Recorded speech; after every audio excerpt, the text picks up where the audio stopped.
Welcome back to the channel. If you want to know how you get wheels like this with this kind of finish, and I'll show you how to refurb your wheels, the do's and the don'ts, what I learned along the way. So without further ado, let's crack on. So as you can see, we've got some spray paints there from CCR Custom Paints. It ranges from about 35 to 50 pounds, depending on what you're going for. But you've got your base colour there, which is the ground coat black. You got your marble pewter silver, so that's your colour of choice, and then a 2K clear gloss. We've got some isopropanol alcohol. Obviously we've got an air duster, and of course a spray mask and some goggles. Ideally, if you can do this in an indoor environment well ventilated, then that's even better still. Right, let's get on with it. So as you can see, what I've done here is I've prepped the wheel. I've scuffed it with some Scotch pads and just lightly done that, and then of course gone around with some wet and dry.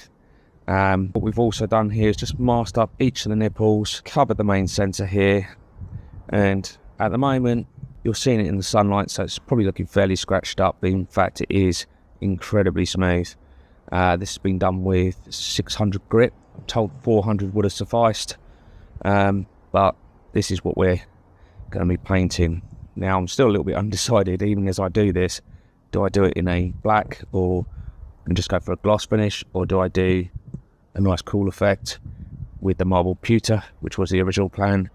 But main reason for doing these wheels is because they basically came to me graphic. There was a bit off, it was a water transfer, so it was under the lacquer, so I had to get that off first, which you can see in the video now.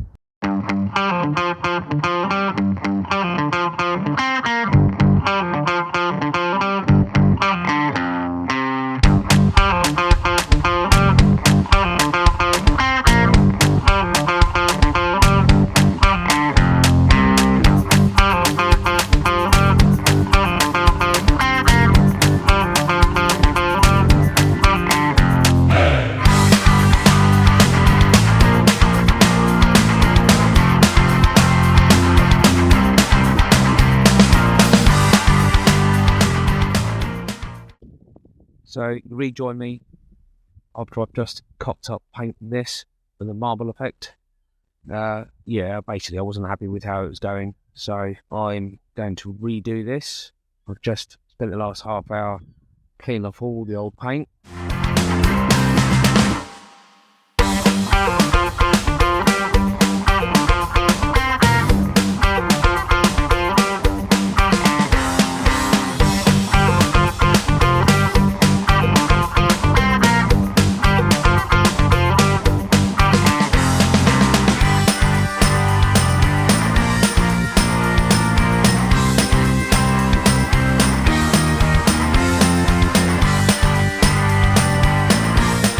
So as you can see, got our gloss coat on. This is the final pass we're going to do. This side I'm probably not going to do any more on because I'm happy with that. It's a good coverage all the way around, no patches, you know, nice shine on it as well. And then all we've got to do, flat that back with some 1200 and then give it a buff, so the experts say. Just lose that orange pill effect. Remember, the key is here is to refurb without adding, hopefully, too much weight. So boys and girls, you catch me just doing the final rub down. This is using some 2000 grit wet and dry. Obviously just make sure you keep that wet. You don't really want to be buffing that and letting it go dry. This is, according to Preperation, the master of all things painting, in my opinion.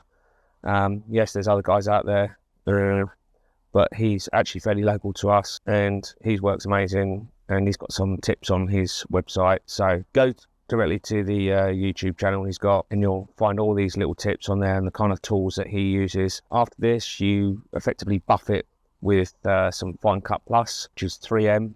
You'll find that this is quite expensive stuff. It can be about £40–50 for a bottle, but unless you're commercial, you're never going to use that amount. People on eBay do tend to sell it. You hope it's the genuine thing, seems to be. And then you get yourself a very soft buffer pad. Attach that to ideally an oscillating piece of machinery. So I'm just going to go around a few times with the wet and dry. I don't want to rub too hard, just very gently here. I suggest that when you're doing it, either get it something fixed, or like this, I've got a bolt just going through. You might want to put a glove on, up to you.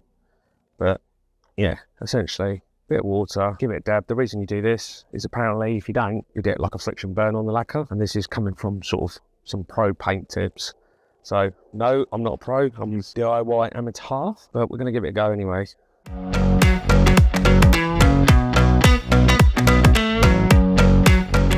What you want to do is keep it on a consistent speed, but not really fast speed. You won't get any better shine. Again, this is the advice I've been given. Just keep it consistent. So I've set the drill to 1 and just lightly let it go around the wheel. I mean, I could, as it's on an axle, just let that keep rotating, or I can hold it a bit more concentrated, making sure you get inside those nooks and crannies there. But I'm as new to this as you guys, so yeah, slightly an oxymoron for me to be giving you advice, but that's the purpose of these videos. Why cock it up, and it means you can avoid more mistakes. Just going to give a little more speed. And then obviously, if it starts to dry out, we'll add a bit more water, a bit more paste, probably about as fast as I'd go.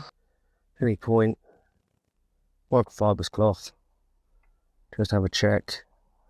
It's probably worth checking every now and then.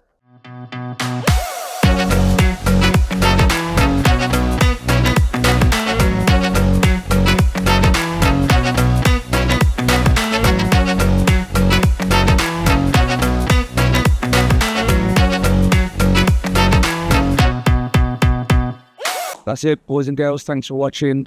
Much appreciated.